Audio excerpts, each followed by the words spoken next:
کس قاعدے کے تحت کس قانون؟ کوئی قانون نہیں ہے. یہ صرف ایک حکومت کی سختی، حکومت کی ایک طاقت اور ان یہودیوں کی پلاننگ ہے جس کے تحت یہ ڈیویلیو کرتے ہیں پیپر کرنسی کو. یہ سارے ایکسپیریمنٹس کر کے دیکھ رہے تھے سیکنڈ ورلڈ وار سے پہلے 1933 1934 میں. 1939 کا ہم نے ذکر کیا تھا کہ دوسری جنگ عظیم وہ آبجیکٹو جو پہلی جنگ عظیم میں یہ پورے نہیں کر سکے تھے. دیکھیے پہلی جنگ عظیم میں جو آبجیکٹو ان کے تھے خلافت اسلامی کا انہوں نے تباہ کیا، پورے مڈل ایسٹ کو ری ڈرا کیا، پورے مڈل ایسٹ پہ انہوں نے نقشے نئے بنائے. جو آج مڈل ایسٹ کا نقشہ آپ دیکھ رہے ہیں یہ فرسٹ ورلڈ وار کے بعد بنایا گیا ہے. اس سے پہلے تو خلافت عثمانیہ تھی جو کہ آرمینیا سے لے کے ویسٹ افریقہ تک اور یورپ سے لے کے نیچے مدینہ تک اور یمن تک ایک ریاست ہوا کرتی تھی مسلمانوں کی. کم از کم جتنی اسلامی ریاستیں سو کالڈ آج آپ کو نظر آ رہی ہیں وہ ساری کی ساری خلافت عثمانیہ کو توڑ کر بنائی گئی ہیں پہلی جنگ عظیم کے بعد.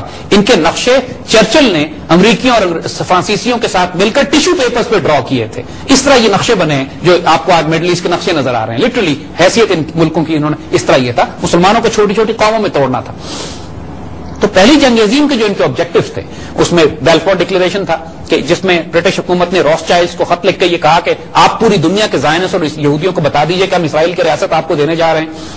انہوں نے IRS اور فیڈرل ریزرو بنا کر جو 1913 میں بنایا اور اس کے چند ماہ کے بعد جنگ شروع ہوئی، پوری امریکن قوم کو مقروض کیا اس دور میں، کیونکہ امریکن حکومت نے ان سے قرض لے کے پہلی جنگ عظیم میں جو خرچے اپنے کیے وہ ان سے قرض لے کر کیے. تو یہ بڑے بڑے آبجیکٹوز ان کے تھے وہ انہوں نے فلسطین میں انگریزوں نے تسلط اپنا قائم کیا، راہ ہموار کرنا شروع کی، مگر کام مکمل نہیں ہوا تھا ان کا. جیسے عرض کیا نا کہ یہ 1901 سے لے کر 1945 کے درمیان یہ پوری دنیا میں توڑ پھوڑ اور تباہی مچا رہے تھے، اپنے سسٹم کو ری ارینج کر رہے تھے جس میں امریکن اکانومی کو کنٹرول کرنا بھی تھا، گلوبل اکانومی کو کنٹرول کرنا بھی تھا اور اسرائیل کی ریاست کا قیام بھی تھا جو ان کا لانچ پیڈ بنتی جو آج ہمیں فتنہ اور فساد دنیا میں نظر آ رہا ہے. اس کے لیے تیاری انہوں نے پہلی جنگ عظیم سے پہلے شروع کی ہوئی تھی. انگریزوں نے اس زمانے میں ان کو آفر بھی کی کہ اسرائیل کی ریاست آپ افریقہ میں بنا لیجئے، سوڈان میں بنا لیجئے، کہیں اور بنا لیں. مطلب یہ پروپوزل انگریزوں نے ڈسکس کیے تھے کیونکہ انگریز ان کو ایک ریاست دینا چاہتے تھے، مگر یہودی انسسٹ کر رہے تھے. ظاہر ہے کیونکہ ان کا جو بڑا گیم پلان تھا وہ یہ تھا کہ ہم اسرائیل کی ریاست کو بنیاد بنا کر وہ ہیکل سلیمانی جب تک نہیں بنے گا بیت المقدس میں، مسجد اقصی شریف کو شہید کر کے ہیکل سلیمانی ایک بنانا ہے انہوں نے جو ان کا تخت کا مرکز بنے گا، جس کے بعد یہ حکومت کریں گے سو کالڈ، جن کے بعد ان کے اس دجال نے آنا ہے. یہ سارے فسادات دیکھیے سائملٹینیسلی جب یہ اسرائیل کی ریاست پہ کام کر رہے ہیں تو ساتھ ساتھ مسجد اقصی کو بھی شہید کر رہے ہیں. اس پر ہم آگے بات کریں گے انشاءاللہ. یہ سارے آئیڈیالوجیکل گیم پلان جو پہلی جنگ عظیم میں انہوں نے اچیو کرنے کی کوشش کی مکمل نہیں ہوئے تھے. ایک جنگ ان کو اور چاہیے تھی. قرآن جیسے کہتا ہے کہ جگہ جگہ جنگوں کی آگ بھڑکاتے پھرتے ہیں. انہوں نے پہلی اور دوسری جنگ عظیم میں 5 کروڑ انسان قتل کروائے، پوری دنیا کو تباہ و برباد کر کے رکھ دیا، پوری دنیا کا سونا نوچ کر لے آئے، اپنے فیڈرل ریزرو میں اپنے بینکس میں جمع کر لیا. اسرائیل کی ریاست کا قیام وجود میں لائے، خلافت اسلامیہ کو توڑا اور چھوٹے چھوٹے ملکوں میں اس کو بانٹا، پورے یورپ کو مقروض کر دیا. یہ سارے فساد انہوں نے پہلی اور دوسری جنگ عظیم میں برپا کیے. بریٹن ووڈ کا ایگریمنٹ بنایا. بریٹن ووڈ ایگریمنٹ کی ایک بات دیکھیے جو نوٹ کرنے کی ہے کہ 1934 کے بعد جب انہوں نے دوبارہ ڈالر کو گولڈ سے جوڑا، یعنی انہوں نے یہ کہا کہ $35 کے اوپر ایک آؤنس سونا جو ہے وہ امریکن ڈالر اس سے کنیکٹڈ ہوگا. لیکن دوسری جنگ عظیم کے بعد حال یہ ہوا کہ پورے یورپ کی تمام سونا جو تھا، جیسے ہم نے عرض کیا 80% سونا دنیا کا نکال کے فیڈرل ریزرو پہنچ چکا تھا. یورپ کی تمام کرنسیاں ردی کاغذ تھیں لٹرلی. یعنی حال یہ تھا سیکنڈ ورلڈ وار میں کہ پورے مہینے کی تنخواہ ایک ڈبل روٹی خریدنے میں خرچ ہو جاتی تھی.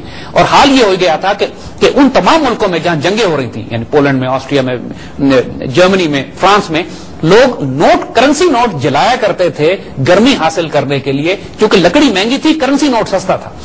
یعنی اس طرح ڈیویلویشن ہوتی ہے اس ردی کاغذ کی جس کے پیچھے سونا نہ ہو. دا مومنٹ اکانومی انسٹیبل ہوگی اس کاغذ کو کوئی ہاتھ نہیں لگائے گا. ظاہری بات ہے سونے کو تو ہر کوئی ہاتھ لگاتا ہے لیکن اس کاغذ کو، اس اکانومی کو جو جنگ میں تلاتم میں مبتلا ہو تو نتیجہ یہ ہوتا ہے. یعنی یہ مثال ہم نے افغانستان میں دیکھی تھی. جب افغانستان میں ہم جب تھے تو 10-10 لاکھ افغانی کرنسی کا حال یہ ہوتا تھا کہ 4-5 آدمی کھانا کھاتے تھے تو بل 10 لاکھ افغانی آتا تھا. اگر 1.5 لاکھ پاکستانی کرنسی کو 1.5 لاکھ روپے کی پاکستانی کرنسی کو آپ افغانی کرنسی میں چینج کریں تو آپ کو گدھوں کی ایک لائن چاہیے ہوتی تھی بوریاں اٹھانے کے لیے. یعنی کرنسی کا یہ حال تھا کیونکہ جس ملک کے پیچھے کوئی اکانومی کوئی گولڈ نہ ہو اور پھر اس کے بعد اس میں جنگ بھی برپا ہو اور بے انتہا حکومت ردی کرنسی پرنٹ کرنا شروع کر دے اپنے آپ کو سسٹین کرنے کے لیے تو پھر انفلیشن کا حال یہ ہوتا ہے، افراط زر کا حال یہ ہوتا ہے کہ وہاں پہ لاکھ روپے کی ڈبل روٹی آتی ہے. اور یہ یورپ میں ہو رہا تھا سیکنڈ ورلڈ وار میں. یورپ کے پاس نہ سونا تھا اور کرنسی کا حال یہ ہو چکا تھا. تو تمام یورپ سرنڈر کر چکا تھا ان فیڈرل ریزرو اور یہودی بینکرز کے سامنے اور بینک آف انگلینڈ کے سامنے کہ جو کنٹرول کر رہے تھے اس وقت منی سپلائی اور گولڈ دنیا کا.